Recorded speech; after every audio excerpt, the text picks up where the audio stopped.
Di suatu hari yang cerah, damai, sentosa. Cuk, beli. Cari apa bang? Mau beli itu bang, ayam goreng. Bayar pakai ini bisa bang. Lah, apaan nih? Lu udah gila ya? Gue udah gedein nih ayam dari dia masih telur. Gue potong, gue gorengin. Terus lu mau bayar gue pakai kertas lembar begini? Lu kira lu tuh siapa? Mau kaya lu? Pernah ngalamin kejadian barusan? Pasti nggak pernah. Karena ini yang bakal terjadi kalau lu beli sesuatu pakai uang kertas 2000 tahun yang lalu. Terus kenapa sekarang kita bisa pakai ini? Semua berawal dari zaman nenek moyang kita, dimana orang-orang transaksi pakai cara barter atau tukar barang. Contoh, bang, ini gue punya beras kalau dikukus sebulan bang, dijamin 1000%. Terus, gue mau ikan lu bang. Sok lah, ini dinamakan coincidence of wants atau kehendak yang selaras. Dan ini menjadi syarat wajib kalau orang mau barter, dimana kedua belah pihak harus punya keinginan buat menyaim barang dari pihak lain. Kalau syarat ini gak terpenuhi, repot urusan. Contoh, bang, ini gue punya beras kalau dikukus.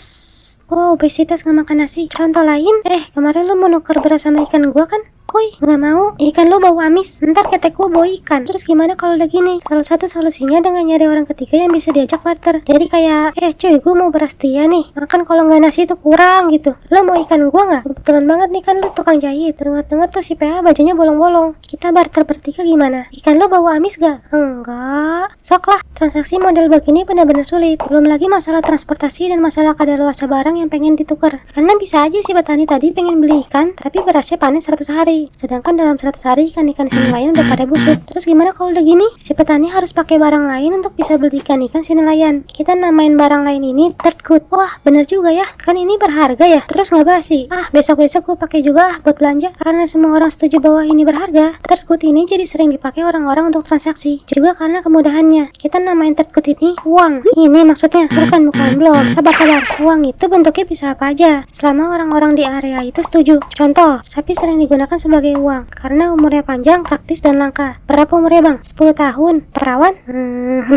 Contoh lagi, pas pertama kali orang Eropa pergi ke Amerika, alkohol dipakai sebagai uang. Contoh lagi, di Cina pas dinasti Zhou, alat-alat dan pisau dipakai sebagai uang. Contoh lagi, dan yang paling keren, batu kapur gede di Pulau Yap yang bentuknya kayak donat dipakai sebagai uang. Gua mau beli rumah. Punya lu ya? Iya bang, gua beli. Bayar pakai apa nih? Biasa, donat sakti. Mana dia? Itu di pohon rindang yang dekat rumah si Maman. Ntar lu ambil aja ya. Oh, ya udah tinggal aja di situ. Gampang lantar. Gua mau beli perahu. Punya lu ya? Iya bang, gua beli. Bayar pakai apa nih? Donat sakti. Mana dia? Itu di pohon rindang yang dekat rumah si Maman. Ntar lu ambil aja ya. Oh, sip. Slow. Dan gitu seterusnya. Karena batu itu terlalu berat, mereka nggak bawa kemana-mana. Diam aja di salah satu tempat dan orang-orang cuma ngingat batu ini punya si Paparyo, yang ini punya si Agus Botak, dan mereka pakai itu buat transaksi. Dan batu ini nggak gampang dicari. Mereka harus melakukan penggalian dan bawa pulang batu itu pakai perahu. Duar, cuket.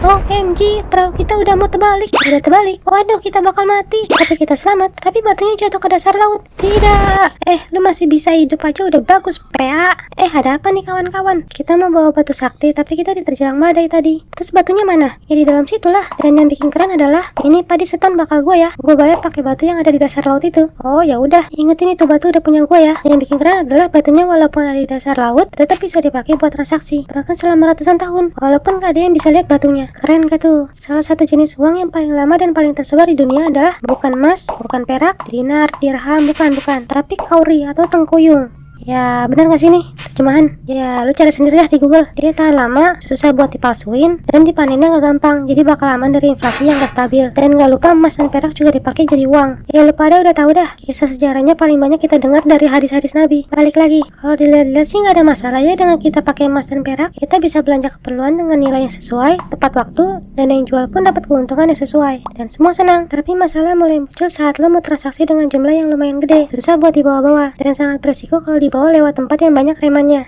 Orka ini. Lewat sini mah kena pajak bang. Oh gitu. Berapa? Semua yang lu bawa lah. Tidak. Aku dibegal. Tapi masalah utamanya muncul pas ekonomi sudah tumbuh sangat tinggi tapi uangnya udah habis. Emas dan peraknya. Negara pengen pembangunan tumbuh tapi emasnya udah habis. Belum lagi pas peperangan. Tiap negara bakal ada pengeluaran untuk biaya perang. Masalahnya apa yang bisa dikeluarin? Kan emasnya udah habis. Gue emang belum punya duit coy. Tapi kalau gue menang perang, gue balikin semua. Ya bukan itu masalahnya bos. Emas gue juga udah habis. Lagi ngapain sih lu pakai tawuran-tawuran gak jelas? Jagoan lu. Sekolah yang bener lu tong. Itu kalau emasnya yang habis. Kalau kita balik sekarang emasnya yang kebanyakan. Muncul masalah baru lagi. Semua jenis uang termasuk emas dan perak akan mengalami inflasi berdasarkan jumlahnya di suatu tempat. Sekarang gini, kalau di Eropa semua orang punya banyak emas dan perak, harga-harga barang lain jadi naik. Atau dengan kata lain, nilai emas dan peraknya yang turun. Kalau lu biasanya beli kambing dengan harga 1 dinar, karena inflasi, kambing itu jadi seharga 2 atau 3 dinar. Jadi terjawab juga kenapa dulu 2000 gue bisa makan soto ayam udah sama ST dan traktir teman-teman gue.